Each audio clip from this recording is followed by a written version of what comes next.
saja kita akan simak pemaparan pertama dari Bapak Wimpri Suwigno SH. Terima kasih moderator. Bapak Ibu dan saudara sekalian masih ngantuk, masih nggak ngantuk? Soalnya habis makan biasanya alasannya ngantuk gitu kan. Pada kesempatan ini yang ikut rata-rata notaris ya? Nggak ada yang ALB, nggak ada ya? Ada juga ya? Ada juga ya, tapi sebagian besar moga-moga ini adalah notaris-notaris di mana nanti saya akan menjelaskannya itu bukan sebagai pengamat atau mempelajari undang-undang. Itu sudah lewat, kita notaris tahu semua. Saya cuma memberikan tips nanti bagaimana saudara sebagai notaris menghadapi klien tentang rapat umum pemegang saham tahunan. Sebagaimana biasa saya itu kalau bicara, kalau bisa yang lain jangan bicara. Hello.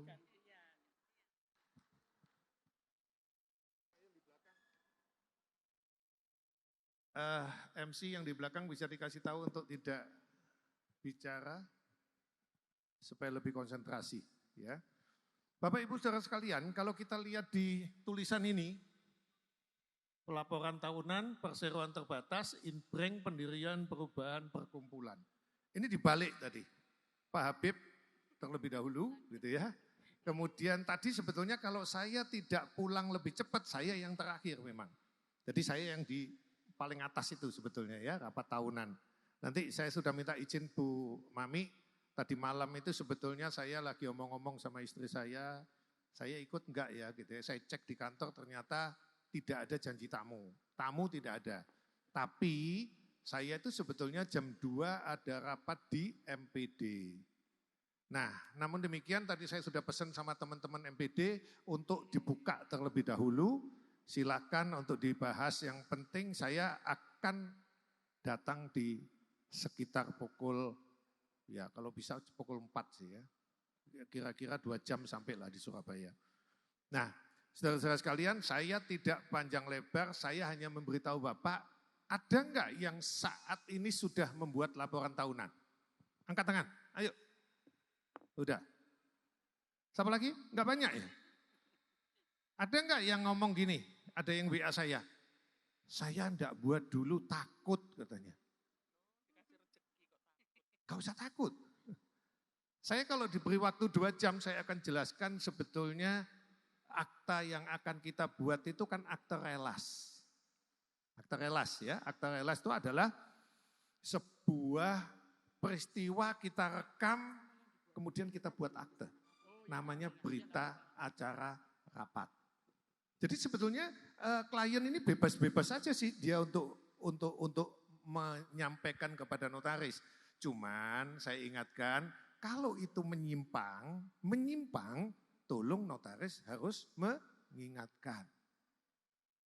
Jadi biasanya sekarang saya nggak bawa undang-undang Bu Mami ya. Saya biasanya tiap kali tamu datang, saudara siapkan undang-undang nomor 40 tahun 2007.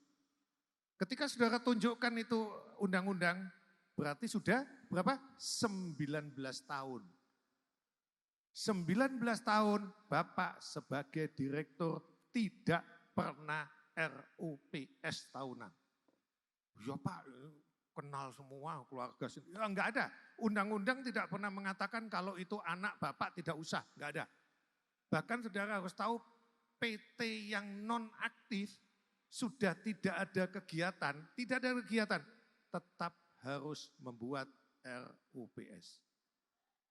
Saudara harus menjelaskan, Bapak itu sudah salah selama 19 tahun tidak pernah membuat. Saudara kalau di Surabaya, saya enggak tahu di Probolinggo, di Surabaya itu 2023, ada seorang anak menggugat ibunya yang seorang direktur tidak pernah menyelenggarakan RUPS tahunan. Jadi sebetulnya ini adalah kesempatan, tahun ini adalah kesempatan saudara itu harusnya menerima RUPS tahunan. Kenapa kok takut gitu ya? Banyak yang takut gitu. Saudara pokoknya buka aja Undang-Undang 40 ya Pak ya, 40 2007. Tunjukkan pasal 78. Pak, ini loh undang-undangnya. Coba Bapak baca. Beneran loh, saya tunjukkan undang-undangnya. Saya suruh baca itu direkturnya. Iyo. Jadi saya bilang sama dia, Bapak ketika jadi direktur tuh jangan cuma ganti kartu nama gitu ya.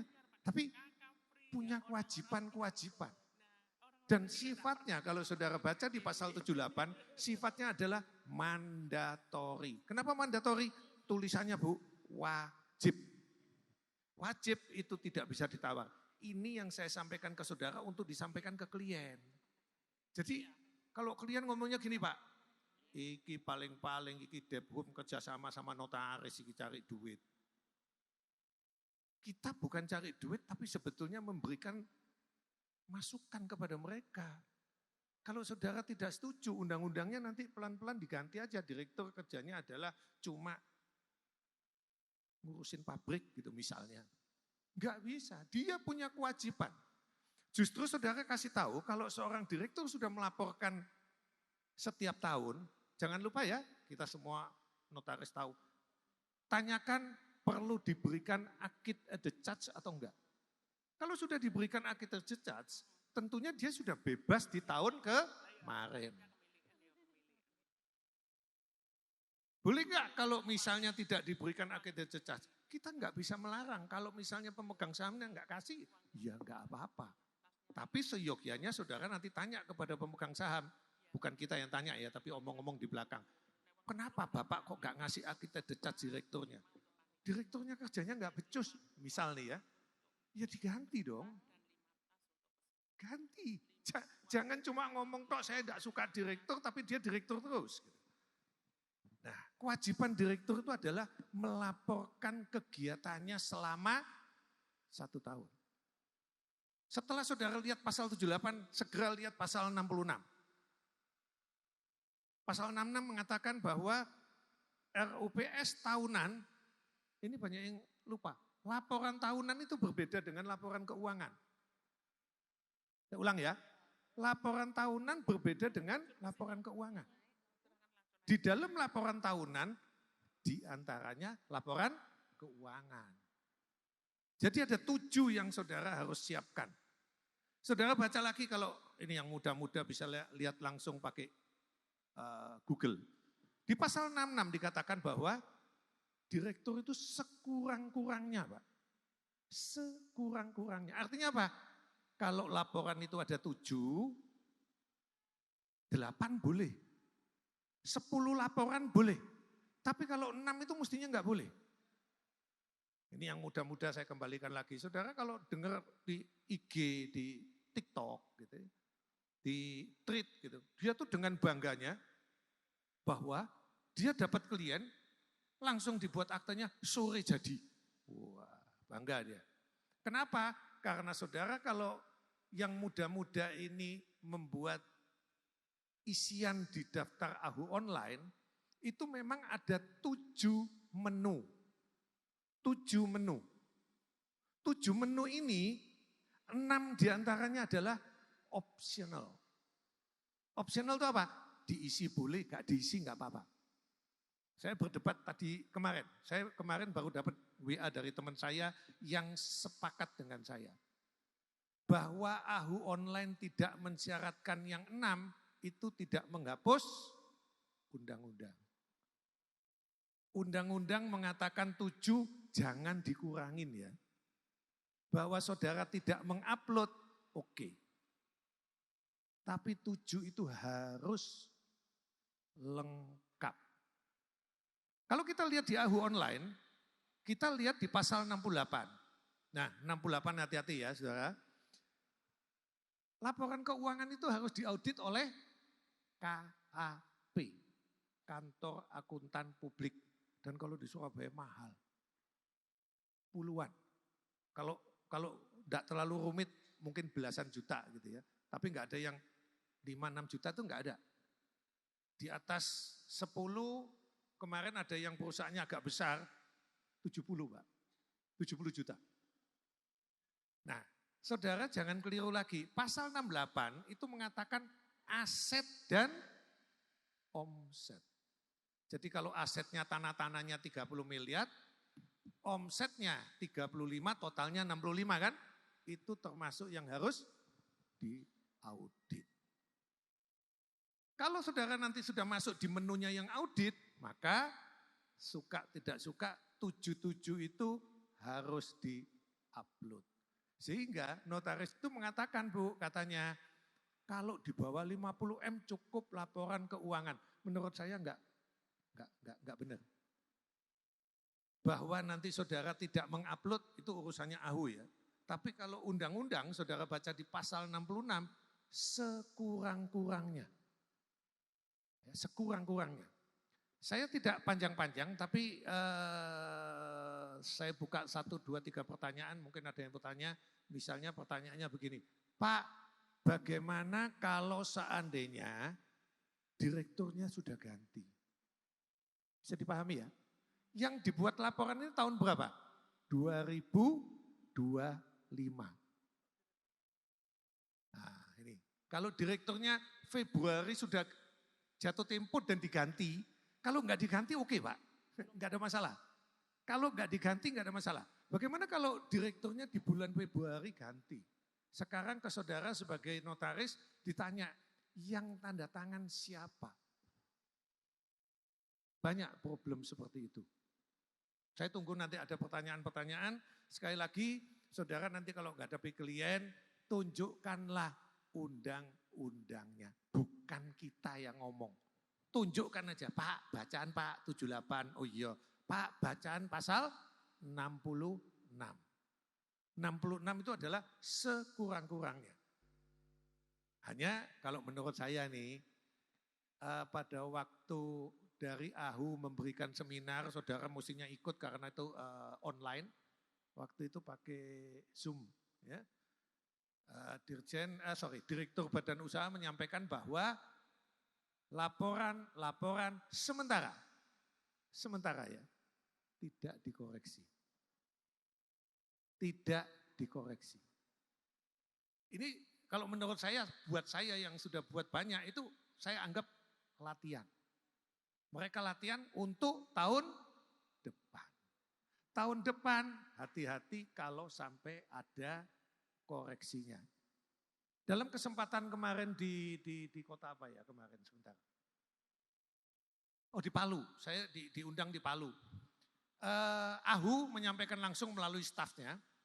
Ada yang tanya, apakah laporan keuangan itu kita sebagai notaris harus tahu? Harus tahu.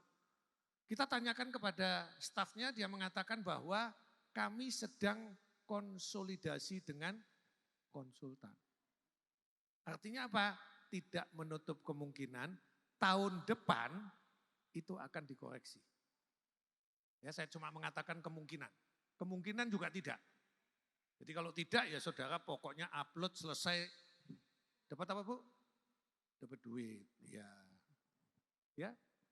Sayang ini kalau tidak diambil PT-PT yang setiap PT ya Bu ya Pak.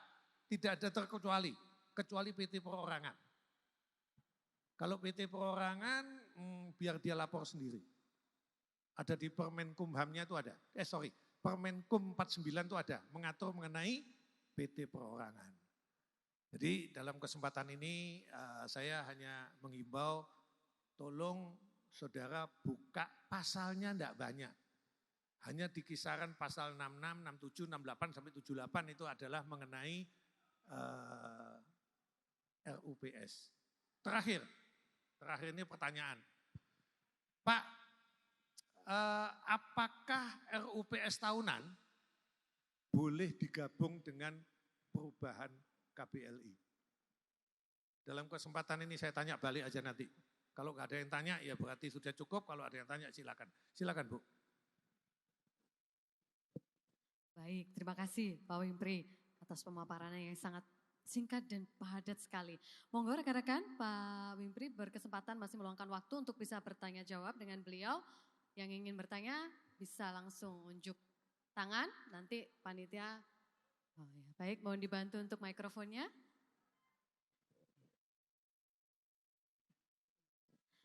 Mohon izin untuk menyampaikan nama, asal, kemudian langsung disampaikan pertanyaannya. Monggo. Terima kasih atas waktu yang diberikan. Nama saya Elok Pak dari Notaris Kabupaten Jember.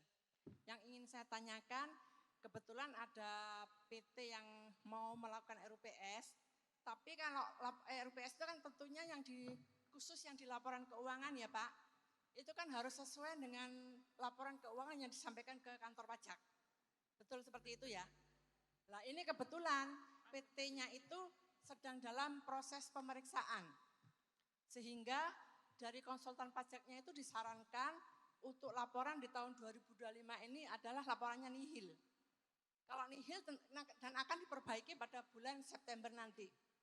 Nah kalau misalnya dia laporan di bulan Juli, otomatis kan nggak sesuai dengan laporan keuangan yang nanti akan disampaikan yang di tahun 2025. Seperti itu Pak Wimpri. Untuk ini solusinya bagaimana? Bu Elo, tolong Ibu bedakan antara masalah PT ini dengan perpajakan. Ini dua hal yang berbeda. Saya juga menghimbau, Ibu jangan mengatakan laporan keuangannya sama dengan laporan pajak. Ini dua hal yang berbeda. Tetapi yang Ibu sarankan adalah, apa yang ditulis di neracanya itu jangan berbeda. Saya ulang Bu ya. Ini masih 0 Pak, karena saran dari konsultan pajaknya itu sementara neracanya itu 0 karena akan diperbaiki nanti pada bulan September. Enggak bisa Bu. Menurut saya tidak mungkin neraca itu 0. Di dalam neraca itu akan terlihat nanti alur kas, kemudian mengenai arus kas lancar dan lain sebagainya. Dan dia diminta adalah laporan tahun, saya tuh enggak bawa buku sih, undang-undang coba dilihat pasal 66. Bisa enggak? Mohon izin Pak Wimpri, kebetulan PT-nya ini PT keluarga Pak, jadi ibu, anak sama istri. Jadi mereka nggak ada kayak neraca itu nggak pernah ada laporan seperti itu. Bentar Bu, saya lihat ya, saya carikan ada nggak yang dikecualikan untuk ibu dan anak gitu, nggak ada. Ya, nggak ada Bu, di undang-undang nggak ada. Nggak, maksudnya mereka nggak pernah ya, bikin neraca paham, seperti itu. paham. Ya. Itu manusiawi gitu ya, tapi dengan adanya undang-undang kita nggak bisa beralasan gitu ya. Nah, coba kalau Ibu baca, laporan keuangan yang terdiri dari sekurang-kurangnya. Ini balik lagi, tidak boleh kurang. Sekurang-kurangnya, neraca akhir tahun buku yang baru lampau dalam perbandingan dengan tahun buku sebelumnya. Jadi dibuatnya itu 24-25. Nanti ada tanya lagi, Pak baru didirikan 25 Pak, gitu kan? Ya nggak usah, 24-nya kan nggak ada. Loh Pak, baru didirikan 2 Februari 2026. Ya gak usah bikin laporan tahunan Bu. Laporan tahunan itu adalah tahun yang baru lampau. Dikatakan di sana harus ada perbandingan, itu yang pertama. Kemudian laporan laba rugi. Gak mungkin 0 lah Bu. Gak mungkin 0. Itu versinya konsultan mengatakan 0. Karena dia takut itu memang salah karena diperiksa pajak. Itu berbeda. Dia harus tetap melaporkan apa adanya. Dan kembali lagi ya Bu ya, tadi saya kan sudah ngomong bolak-balik bahwa untuk tahun ini tidak diperiksa. Jakarta enggak merekso. Kalau saudara nanti yang muda-muda tahu mengenai perhitungan pajak itu kira-kira kan begini, perseroan ini, perusahaan ini, kantor notaris Bapak setahun pendapatannya berapa? PTKP-nya berapa, tarifnya berapa, ya tentunya itu bukan laporan keuangan. Yang namanya laporan keuangan itu adalah sebelum kita mengisi pajak, ya ini bagi yang ngisi sendiri ya, itu ada yang namanya lembar kerja. Ada balance sheet-nya, ada lembar kerja yang harus dibuat terlebih dahulu. Hasil dari lembar kerja baru dimasukkan di laporan SPT. Jadi beda, bentuknya aja beda Bu ya. Jadi tadi sudah saya sampaikan termasuk tahun sebelumnya laporan laba rugi, tahun buku yang bersangkutan laporan arus kas. Lah kalau 0 kan nggak mungkin Bu, katanya sudah berusaha tahun 2025 sudah ada usaha. Ya. Kemudian laporan perubahan ekuitas. Pasti ada perubahan ekuitas. Equity itu adalah aktiva pasiva. Pasti ada. Dia harus menyebutkan perubahan ekuitas serta catatan atas laporan keuangan. Jadi ada catatan itu mestinya. Dia harus menceritakan bahwa memang tahun ini ternyata ada COVID sehingga turun. Misalnya catatannya seperti itu ya Bu. Ya, jadi nggak ada excuse, tidak ada maaf kalau yang Ibu bilang pajaknya ngomong gitu, jangan diikuti lah. Jangan diikuti. Yang sudah pernah dibuat, yang menurut dia itu salah katanya konsultan, biarin konsultan yang menyelesaikan. Yang salah ini menurut saya tetap masukkan ke Departemen Hukum sebagai bentuk tanggung jawab untuk melaporkan. Begitu Ibu ya? Oke, masih. Baik, demikian Baik. Kemudian pertanyaan langsung dilanjut kepada Ibu yang di sebelahnya. Monggo izin disampaikan nama, asal, dan pertanyaannya. Ya, terima kasih. Perkenalkan, nama saya Devi dari Kabupaten Jember. Bapak, yang mau saya tanyakan, di bulan Februari saya itu ada suatu PT yang melakukan RUPS tahunan dan juga RUPS LB kaitan mau perubahan KBLI 2025. Ternyata pada bulan April, pada saat saya mau melakukan input ke sistem, di dalam sistemnya KBLI untuk 2025 sendiri masih belum ada. Akhirnya dan di sistem pada saat itu Pak, di bulan April, mengenai RUPS tahunan itu masuk ke persyaratan yang harus kami centang, apa-apa yang harus disampaikan kepada Kumham. Nah sekarang di bulan Juni, itu kan RUPS tahunan itu berdiri di menu tersendiri Pak. Yang menjadi pertanyaan yang pertama, masalah RUPS LB-nya itu pasti kan perlu penegasan ya Pak, karena sudah dari bulan Februari yang lalu. Kemudian untuk yang tahunan itu apakah juga perlu penegasan juga seperti RUPS LB-nya atau tidak Pak? Ya, terima kasih Bapak. Baik, terima kasih. Baik Ibu. Monggo langsung dijawab Pak. Jadi saya pesan kalau saudara sekarang ini membuat yang tidak pasti, tetapi mereka tetap ngotot mau membuat, kan kita nggak bisa nolak. Saya di bulan Februari, Maret, April tuh banyak yang bikin, saya bilang tunggulah gitu ya. Saya minta untuk ditunggu gitu. Kata-kata mereka mau, tapi ada yang enggak. Saya pokoknya harus RUPS misalnya. Ya. Nah, pada waktu itu kan menunya belum ada. Ya. Untuk KBLI clear ya Bu ya, nanti ditegaskan kembali. Sebetulnya kalau Ibu merasa bahwa pemegang saham ini ada kemungkinan tidak bisa hadir, kembali ke Amerika, kembali ke Singapura dan lain sebagainya. Iya betul Pak, seperti itu. Betul ya? Betul itu betul. maksudnya pas ke Amerika? Enggak kan? Maksudnya iya. pemegang saham banyak yang di luar negeri Bapak. Nah, seyogyanya saudara nanti juga bisa menambahkan di akhir rapat, dengan ini apabila dalam waktu 30 hari karena satu dan lain hal tidak bisa di-upload di AHU, tapi bahasanya beda loh Bu ya. Intinya tidak bisa di-upload, maka memberi kuasa kepada seseorang dari mereka untuk menegaskan kembali. Jadi gak usah datang semua. Tapi udahlah, gak usah pakai itu. Kalau bisa datang semua, sekarang pun ternyata Ibu tidak membuat klausul tidak bisa datang, pakailah kuasa juga bisa lah. Ya, sejauh itu hanya laporan mengenai KBLI menurut saya, ini ada tulisan nih. Oh, sorry. Ada tulisan mitigasi risiko, risikonya kecil lah. Ya, kalau hanya KBLI loh Bu ya. Jadi kalau KBLI menurut saya ditegaskan kembali. Kalau RUPS tahunan menurut saya juga harus ditegaskan karena pada waktu itu Ibu hanya diberi waktu 30 hari. 30 hari aja, Ibu masukkan di upload nggak bisa. Cuman, ada cumannya ya, saudara-saudara. Pak Habib, nanti ditambahkan Pak Habib ya. Jadi seingat saya ya, Ibu sudah upload nggak untuk laporan tahunan itu? Pak, karena KBLI-nya kan waktu bukan, itu bukan. Ibu jadi satu atau pisah? Terpisah. Terpisah kan? Terpisah Pak. Itu waktu itu Direktur Badan Hukum mengatakan yang rapat Januari, Februari, Maret, April masih diterima loh Bu. Khusus rapat tahunan. Khusus rapat tahunan, Ibu masukkan aja, kemungkinan masuk. Karena kemarin itu saya lihat di menunya itu masuk ke ini Pak, ke lampiran persyaratan yang untuk KBLI itu. Makanya karena KBLI-nya kok masih tidak bisa, akhirnya saya lewatin yang tahunan juga Pak. Saya mau balik ini sebetulnya. Jadi gini, pada waktu Pak Direktur itu mengatakan gini, harusnya kan tanggal 30 Juni terakhir. Ya, kita sepakat 6 bulan sejak 31 Desember. Kita sepakat ya. Tapi Departemen Hukum tidak menyiapkan menu. Paham ya? Tidak menyiapkan menu.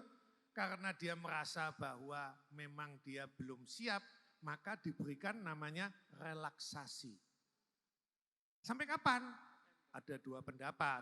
Satu mengatakan 31 Oktober, yang satu 30 November. Kita jangan terlalu mepet deh. Ada yang mengatakan gini Pak, 31 Oktober itu batas akhir, kalau 1 November nanti akan peringatan. Ada peringatan. Nah, dia mengatakan, kalau saudara nanti mau mengupload terhadap corporate action itu adalah di luar RUPS tahunan. Contoh, menambah modal, merubah KBLI, merubah tempat kedudukan. Dia ngomongnya loh Bu ya, tidak akan dilayani. Kalau ada videonya bisa dibuka lagi. Tidak akan dilayani. Tapi kemarin saya ketemu sama Pak Martin Londong, saya tetap titip pesan Pak.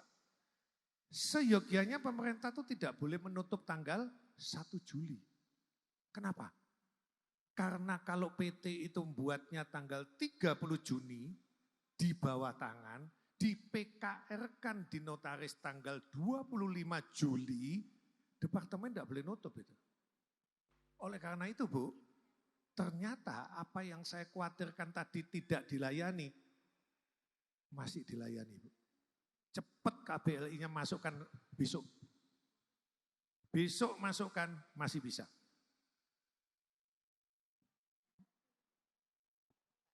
Terima kasih Bapak. Ya, jadi untuk KBLI-nya masukkan, Ibu kan tadi takut dikatakan bahwa kalau nggak ada RUPS tahunannya tidak dilayani KBLI-nya. Sementara ini masih bisa bulan ini. Saya cuma khawatir ya Bapak Ibu, saya cuma khawatir karena mendengar info bahwa kalau notarisnya itu terimanya di tanggal 25 Juli, departemen kan nggak boleh nutup tuh, nggak salah PT-nya karena 30 Juni dia buat RUPS. Nah saya khawatir Agustus malah ditutup Bu. Saya cuma khawatir. Pemerintah ini kan susah diajak komunikasi ya, tahu-tahu lah PNBP naik. Nah tiba-tiba naik gitu kan, ya memang harus diterima itu.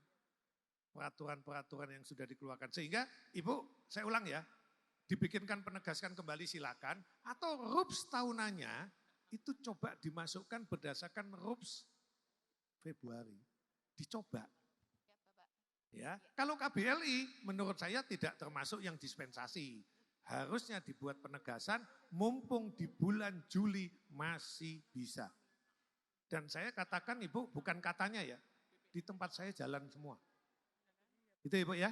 Oke. Terima kasih banyak Bapak. Masih Bu. Monggo Bu. Baik, langsung dilanjut dengan Bapak yang di sebelahnya lagi ya. Masih ada waktu ya Pak? Sampai besok pagi alhamdulillah, bermalam deh Bro. Monggo disampaikan nama, asal dan pertanyaannya. Nama saya Julham, notaris Banyuwangi Pak.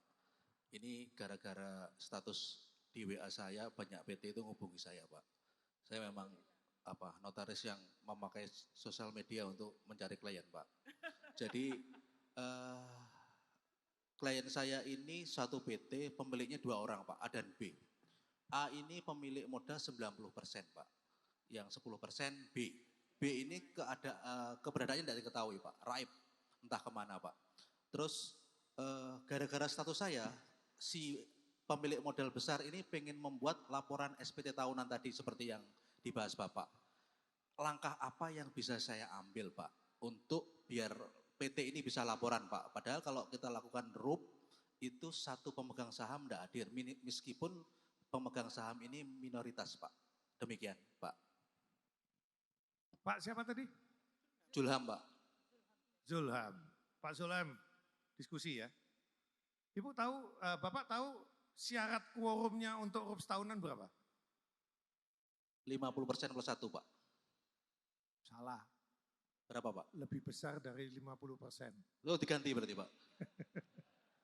Enggak, guyon. Guyon. Berarti 90% kan bisa. Terus kenapa? Yang saya takutkan itu gini Pak, kalau PKR sih nggak masalah Pak. Duh, Tapi- malah masalah. Nggak usah PKR. Gimana Pak? Jadi salah orang yang mengatakan bahwa supaya aku nggak salah, kamu bikin sendiri. Nanti kalau salah saya nggak salah. Salah itu malah. Tetap ikut bertanggung jawab. Jadi buang ya kata-kata lebih nggak dituntut kalau PKR itu salah. Oke lanjut. Termasuk warmarking juga nggak bisa. Enggak, pertanyaan saya, kalau 90 kan bisa kan? Tadi Ya. kan katanya setengah plus 1. Ya. Terus? Ya itu Pak, apakah sudah memenuhi syarat Pak? Meskipun undang-undang mengatakan boleh dilakukan Pak. Ya, Kan pertanyaan saya, kita mau interaksi ya? Ya, makanya saya tanya jenengan yang lebih Ya senior. udah, saya 90 datang ke Pak Suhan. Ya, Pak, aku 90 loh. Rapat Pak, apa tindakan Bapak? saya tidak berani Pak sampai sekarang Pak. Loh kasih alasan dong. Betul, itu betul. Iya, Kenapa Pak? saya takut Pak. Loh jangan, iya takutnya apa? Takutnya kalau digugat Pak. Oke. Jadi gini, rekan-rekan. Kan tadi syaratnya RUPS itu cuma 50 plus 1. Kita sepakat ya, 50 plus 1. Lebih besar dari setengah. Undang-undangnya cuma kata-katanya lebih besar dari setengah. 90 kan bisa. Jangan lupa lakukan prosedur pemanggilan. Diundang, setelah diundang 90% hadir, rapat jalan. Itu penting, jadi gak bisa. Saya kalau tanya ke seseorang, kalau 90 bisa ya? Mahasiswa saya ngomong, bisa Pak, kan lebih besar dari setengah. Enggak bisa, Bapak akan digugat, betul. Tapi kalau Bapak lakukan itu dengan prosedur, Pak ini sesungguhnya. Yang 10 ku memang, greget no memang. Masa perusahaan itu enggak bisa jalan? Perusahaan ini bagus, gara-gara salah pilih pacarnya yang 10% itu, perusahaan enggak jalan. Itu enggak fair. Gimana caranya? Lakukan pemanggilan. Oke?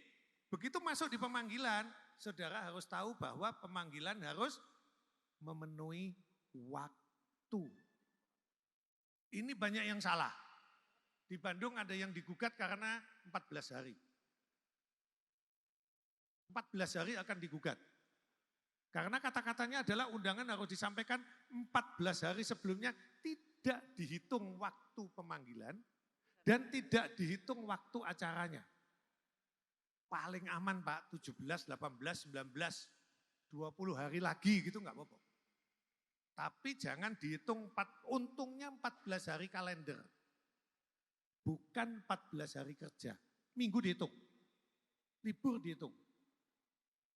14 plus 2, karena hari pemanggilan dan hari acara tidak boleh dihitung. Jadi saudara nanti panggil di hari ke-17, 18, resmi, cara manggilnya gimana? Biasanya kalau ngundang gimana? Kalau orangnya ada kita berkirim surat Pak. Kalau enggak kita lewat pengumuman surat kabar Pak. Oh, saudara digugat lagi nanti. Alah Pak, kok digugat terus Pak? Bukan, caranya itu ngundangnya harus melalui surat tercatat. Undang-undang tulisannya tercatat Pak. Kalau disampaikan aja dia bilang saya enggak terima. Kapan kamu kasih saya? Ya tercatat. Undangan harus tercatat atau dengan koran, surat kabar. Saya minta tolong hari ini ada yang angkat tangan, siapa yang masih langganan koran? Oh masih ada satu ya. Soalnya saya juga langganan, masih Jawa Pos masih sih. Jadi dua kemungkinannya. Saya kalau tanya sama klien saya, kamu berani nggak ngadepin musuhmu yang 10%? Berani Pak. Tak suruh 3 Pak. 1 koran, 2 surat tercatat, 3 disampaikan ke yang bersangkutan. Bahkan bisa 4, 5 karena apa? 1 di rumah lama, 1 rumah baru, dia tahu, pindah dia. Tapi alamatnya di lama. Rumah baru dikasih termasuk di sekretarisnya pabrik. Dia kan kerja di pabrik gitu ya. Sekretarisnya dikasih. Bisa 6, tambah 1 apalagi Pak? Istri 1, istri 2 dikasih semua. Kedua-duanya. Ini barisan poligami. Seneng ya. Itu ya Pak ya, jadi dilakukan undangan, jalan Pak. Sekali lagi, ini kok saya lihat nggak ada terus sih, yang ada tulisan mitigasi itu.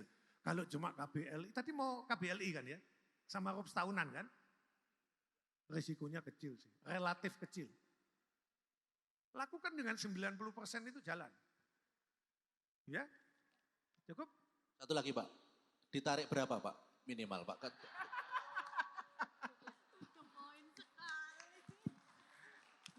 Rekan-rekan, kita itu setiap berangkat kerja, ya Allah berikan saya kelancaran rezeki. Duar, tiba-tiba ada PP 25 tahun 2000, PP 49 tahun 2025. Itu berkah. Kenapa sekarang kok tidak berani? Yang pertama, tadi sudah pesan saya Pak Sulham, itu rekan-rekan itu kan banyak yang mengeluh tidak punya akta. Nah, berkah PP 49 tahun 2025 itu kita gunakan bertemu dengan Kadin. Ya kan? Berikan materi tentang rapat tahunan. Setelah itu, Pak, tolong disampaikan agar anggotanya pada membuat RUPS tahunan. Kalau di ini boleh diekspos tidak ya kalau masalah harga itu? Harga itu masing-masing. Karena ada yang ditarik 3,5 langsung masuk ke medsos. Ada yang ditarik 10 dibayar 15. Saya kemarin tarik 7,5 dibayar 15 juta. Loh, sungguh di Bojonegoro. Itu, kenapa yang enggak berani? Kita itu loh hanya membuat berita acara. Panduan itu sudah ada di grup. Kemudian yang membuat laporan keuangan itu accounting mereka. Kenapa kita yang sibuk gitu loh? Jangan panik, itu duit. Doa kita, orang kaya bingung. Tidak punya uang bingung. Notaris dikasih berkah bingung, enggak dikasih bingung. Nah, bingung kan? Terima kasih, itu Mas jawabannya. Pak, sekali lagi kayaknya kita itu agak nggak enak lah bicara soal biaya ya. Tetapi itu sangat variatif, sangat variatif. Saya tadi bisik-bisik nih sama Pak Habib. Berapa tertinggi gitu ya. Sekedar info aja, pernah di atas 100. Bukan untuk KBLI loh yo, bukan untuk apa tadi? Rapat tahunan, enggak.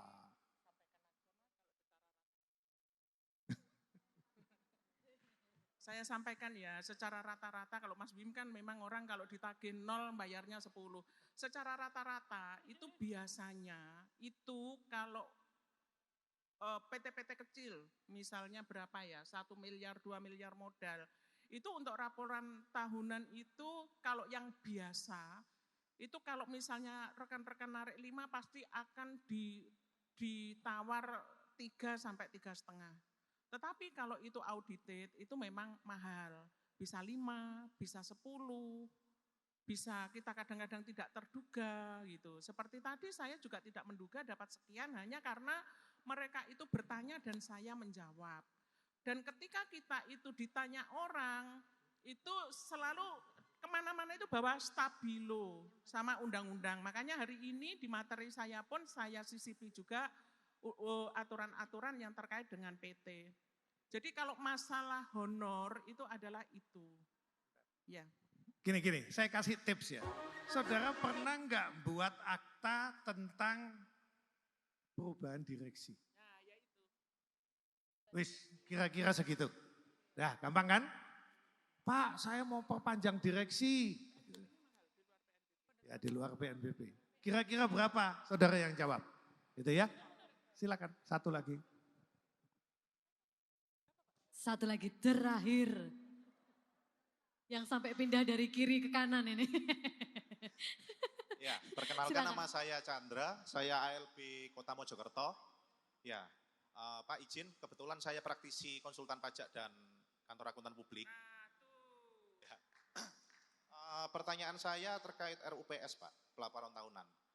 sebenarnya ini apakah hanya untuk melaporkan tahun tersebut, jadi hanya secara administrasi saja, atau harus dilaporkan untuk tahun-tahun mundur kalau misalnya ada revisi laporan keuangan. Jadi misalnya seperti ini Pak Kes, kan ini untuk RUPS tahun 2025 harus laporan sekarang, harus dilaksanakan. Sekarang berjalan tahun 2026, 2027, 2028 misalnya. 2028 saya sudah laporan juga RUPS, laporan tahunan. Lalu ternyata di tahun 2026 atau 2027 saya dapat surat pajak lah, SP2DK. Kalau SP2DK itu boleh untuk melakukan pembetulan SPT. Kalau misalnya kita melakukan pembetulan SPT, artinya kan kita merevisi laporan keuangan juga. Kayak gitu. Nah, kalau misalnya kita ada revisi laporan keuangan, apakah perlu dilaporkan juga laporan tahunannya? Kita melaporkan ulang untuk laporan 26, 27, 25, 26, 27, 28. Kayak gitu. Karena pasti neraca dan laba ruginya itu pasti berubah, Pak. Kayak gitu. Atau hanya perlu untuk tahun 2008-nya itu hanya perlu untuk dilaporkan di yang laporan keempat itu, rincian masalah yang timbul selama tahun buku. Itu Pak pertanyaan saya. Makasih. Baik, terima kasih Pak. Tadi sebetulnya sudah saya singgung ya, mengenai urusan pajak dan laporan ini dua hal yang berbeda. Dua hal yang berbeda. Yang jelas, keharusan untuk menyampaikan ke menteri itu kan baru dengan Perku 49 tahun 2025. Kita jangan mundur yang ke belakang atau besok mundur ke belakang. Saya paham maksudnya besok mundur ke belakang. Bahwa selalu pada saat, selalu ini ya, pada saat dia diberikan akit at the charge, tahu ya, pembebasan selama tahun sebelumnya, itu selalu ada kata-kata sebagaimana tercermin. Gitu ya Pak ya, kan Bapak orang yang ngerti soal pembukuan gitu ya. Sejauh tercermin dalam pembukuan. Apakah seorang direktur itu kalau sudah laporan tahunan tidak bisa digugat? Bisa, kalau tidak tercermin di dalam pembukuan. Menurut saya, disclaimer ini, pendapat saya, enggak ada hubungannya Pak. 28 nanti yang 25, 26 pajaknya diperiksa, diganti, enggak ada apa-apa. Enggak masalah, itu urusan ke pajaknya. Jadi begini, saya punya ratusan klien PT. 3 diantaranya, 3, tapi agak mortal sih ya, kadang-kadang 2, kadang-kadang 3. Itu setiap tahun dia menyelenggarakan RUPS tahunan. Tiap tahun. Datang ke kantor saya dia. Kenapa? Karena dia kebetulan adalah direktur yang bukan pemegang saham. Jadi sebelum rapat dia bilang, Pak, aku ini supaya enggak disalahkan. Saya itu mesti bikin RUPS tahunan. Oh malah pinter. Dia bilang, undang-undang kan mengatakan begitu ya. Iya. Tiap tahun. Bedanya apa? Dia tidak ada kewajiban menyampaikan ke menteri. Jadi 2-3 klien saya ini sudah, ringan buat dia. Karena tiap tahun dia sudah melakukan. Cuman, ada cumannya. Saya belum membahas 1, 2, 3, sampai 7. Saudara harus baca ya. Mengenai poin yang ketiga, tanggung jawab sosial, itu saudara harus merefer pasalnya 74. Sejauh usahanya ini bukan di dalam sumber daya alam, maka dia tidak ada kewajiban CSR. Tapi ada tambahan Pak Habib, berikut turutannya. Ini yang saya bingung. Berarti kalau nebang pohon, itu sumber daya alam. Dia harus melakukan CSR, Corporate Social Responsibility. Tapi kalau di dalam undang-undang tulisnya tanggung jawab sosial. Dia harus melakukan itu, ada syarat-syaratnya. Nah, bagaimana dengan pabrik kayu? Itu turutannya. Saya tidak tahu, saya tidak bisa jawab. Untuk tahun ini aman-aman aja, sekali lagi Pak Habib, karena tahun ini katanya tidak diperiksa. Wis masuk aja. Masuk kayak tadi Ibu dapat duit ya. Pokoknya masuk, keluar SP-nya, SP tahunan, selesai. Saudara saya ingatkan sekali lagi, besok sudah diteleponi klien-klien, diancam lagi tanggal 1 Agustus ada PNBP-nya. Jadi setiap laporan tahunan itu dikenakan PNBP. 250 enggak banyak sih. 250 untuk di bawah 50M, di atas 50 miliar itu 500. Saudara kasih tahu juga, kalau saudara nanti PT-nya diblokir, maka di bawah 50 kena 1 juta, kalau di atas 50 miliar, kenanya 2 juta. Dikasih tahu aja itu memang aturan, tunjukkan aturannya. Begitu Bapak, cukup ya Pak ya, jadi jangan dihubungkan pajak lah. Saya tahu sih pajaknya takut-takut loh, laporannya yang sana kan enggak sama, itu sudah selesai. Biarkan ini nanti berjalan untuk perpajakan saja. Ya. Jadi kita tidak usah mundur nanti 28, apakah kita melaporkan lagi yang 25, 26, 27, enggak usah. Dari sisi PT-nya ya Pak ya, begitu ya. Bapak Ibu sekalian, sekali lagi saya mohon maaf karena pasti saya ditunggu di Surabaya. Doakan saya nanti tiba di Surabaya dengan selamat. Terima kasih. Wassalamualaikum warahmatullahi wabarakatuh. Waalaikumsalam warahmatullahi wabarakatuh. Kita berikan tepuk tangan yang meriah kepada Bapak Wimpri Suegyo SH. Yang telah berkenan memberikan waktu ekstra. Ini kalau di Piala Dunia kemarin ibaratnya halftime show. Luar biasa, spektakuler. Terima kasih banyak Bapak Wimpri Suegyo, hati-hati di jalan. Sampai ketemu di teaser ya ini ya. Di seminar nanti kita undang beliau sebagai narasumber.